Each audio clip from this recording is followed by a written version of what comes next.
دقل ما راستو خوش استوديو دنگ امريكا لندن آزاد ديواني لي كولر و تايبت مندي چارسريين آشتيه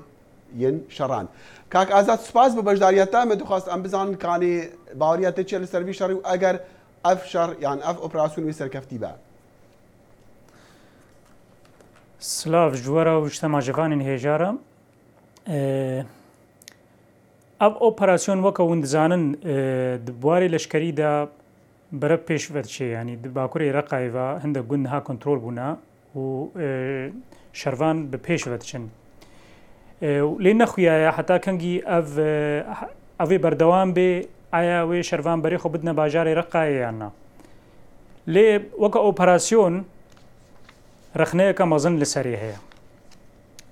اگر وندمان بدنا ما ازکارم بشکی شیلو وقتم في رخناهن اگر بكرتيبه اگر يعني بلز شماره بيجي چونكم ما دخواست قالك بسيارتي ما هنا من جناب تبكن رخناته تشيا الرخنا مني سر يعني اف رخنا نرخنا سر اوبراسيون رقايت هنيا برين هاجد اوبراسيون افغانستان دو د اوبراسيون عراقي دجي دخبات امريكا دو هافيماني وي دجي جروبين جهادي دا خلل هبو خلل دچدبو استراتيجي تنه يعني او اواكرينا بلاني وانا لسر ادهاك بروفيجنز ميليتري ادهاك بروفيجن يعني تدبير لشكري بلز يعني نا اواكرينا سر استراتيجيكا استراتيجي جيرد في نبتني تدبير لشكري دفي تدبير مروي هبن دفي تدبير سياسي هبن افجي كيمايا اوبراسيون رقاين هاتي خويا كرن اسكارم نمونه رقا اشترى بيجم شما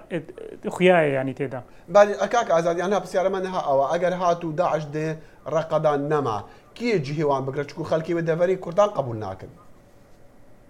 بالي راست يعني اف بي فغريدا عيني اف بكيمايي فغريدايا تبلانا سياسي امريكا ندا خويا كرن امريكا حكومه امريكي تني بريا سيروجا بردفكي جيجري بردفكي وزارة الدرفة أمريكا رد كرت تبشگيري فدرالية سيستما فدرالي كو كردا و بيكهاتين ديتري راقا عندنا رد كركو بشگيريا بكن جبر في كيجي وچه چاره سري بيان تشتك ديارني نت چاره سري دل اگر پلانك سياسي نبي اگر پلانك مروي نبي رقاي وخلق رقاي ودور بري رقاي دا كارسات ومستر بيش ايسل يعني افتشتي كون هامد بينن ايسل دكي وحركتها جهادي واف كارين كود كن بناوي ترور كاري تروري يعني اگر بهزاره خلقي كود بن ديسيبلين دبن فكري داعش دا وفكري سلفي دا افشار صاليوا دمينن يعني بهزاره خلق برف بسنوري تركيا بهرنو نزيكي اوروبا كوچبر ببن چند مرترسيدارن لسر امن و اسايش اوروبا كاچ بلانين مروي هنا جبو اريكاريا بهزاره خلق كونها كوچ دكن برف هريمين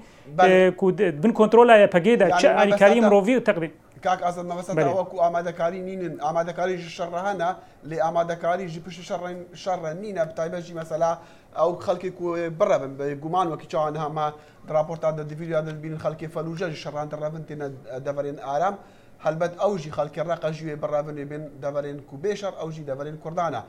هاتا چندي كرتو بكارن وانا هم بيز بكم